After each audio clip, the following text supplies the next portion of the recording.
Good afternoon, everybody.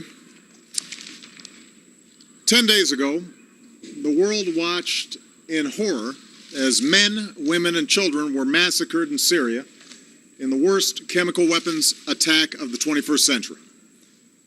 Yesterday, the United States presented a powerful case that the Syrian government was responsible for this attack on its own people. Our intelligence shows the Assad regime and its forces preparing to use chemical weapons, launching rockets into highly populated suburbs of Damascus, and acknowledging that a chemical weapons attack took place. And all of this corroborates what the world can plainly see. Hospitals overflowing with victims, terrible images of the dead. All told, well over 1,000 people were murdered. Several hundred of them were children. Young girls and boys gassed to death by their own government. Now, this attack is an assault on human dignity. It also presents a serious danger to our national security. It risks making a mockery of the global prohibition on the use of chemical weapons. It endangers our friends and our partners along Syria's borders, including Israel, Jordan, Turkey, Lebanon, and Iraq. It could lead to escalating use of chemical weapons or their proliferation to terrorist groups who would do our people harm. In a world with many dangers, this menace must be confronted. Now, after careful deliberation, I have decided that the United States should take military action against Syrian regime targets. This would not be an open-ended intervention. We would not put boots on the ground. Instead, our action would be designed to be limited in duration and scope. But I'm confident we can hold the Assad regime accountable for their use of chemical weapons, deter this kind of behavior, and degrade their capacity to carry it out. Our military has positioned assets in the region. The chairman of the Joint Chiefs has informed me that we are prepared to strike whenever we choose. Moreover, the chairman has indicated to me that our capacity to execute this mission is not time sensitive. It will be effective tomorrow, or next week, or 1 month from now. And I'm prepared to give that order.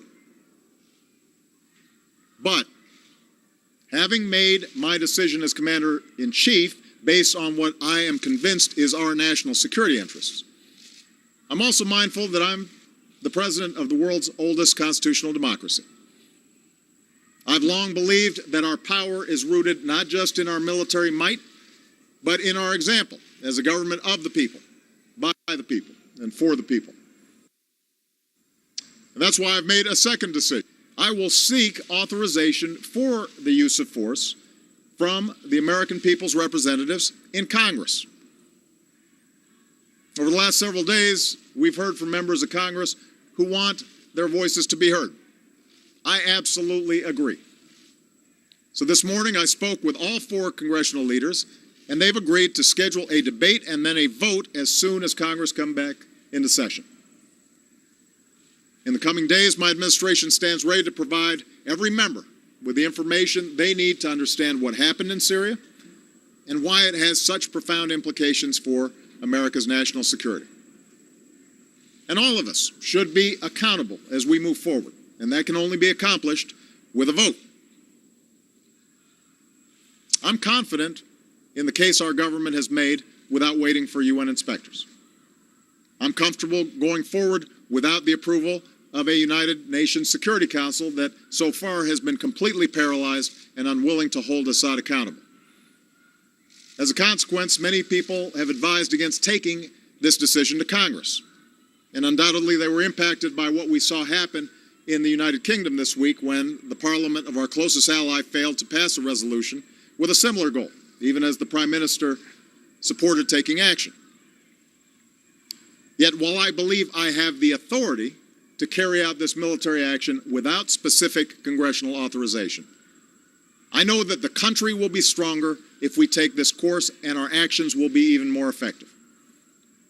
We should have this debate because the issues are too big for business as usual.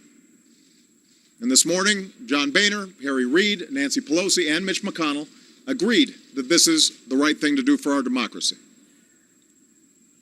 A country faces few decisions as grave as using military force, even when that force is limited.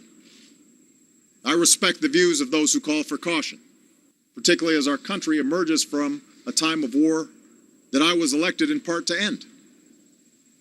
But if we really do want to turn away from taking appropriate action in the face of such an unspeakable outrage, then we must acknowledge the costs of doing nothing. Here's my question for every member of Congress and every member of the global community.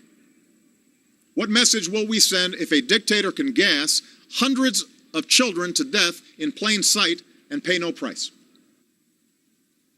What's the purpose of the international system that we've built if a prohibition on the use of chemical weapons that has been agreed to by the governments of 98% of the world's people and approved overwhelmingly by the Congress of the United States is not enforced? Make no mistake, this has implications beyond chemical warfare. If we won't enforce accountability in the face of this heinous act, what does it say about our resolve to stand up to others who flout fundamental international rules? To governments who would choose to build nuclear arms? To terrorists who would spread biological weapons? To armies who carry out genocide? We cannot raise our children in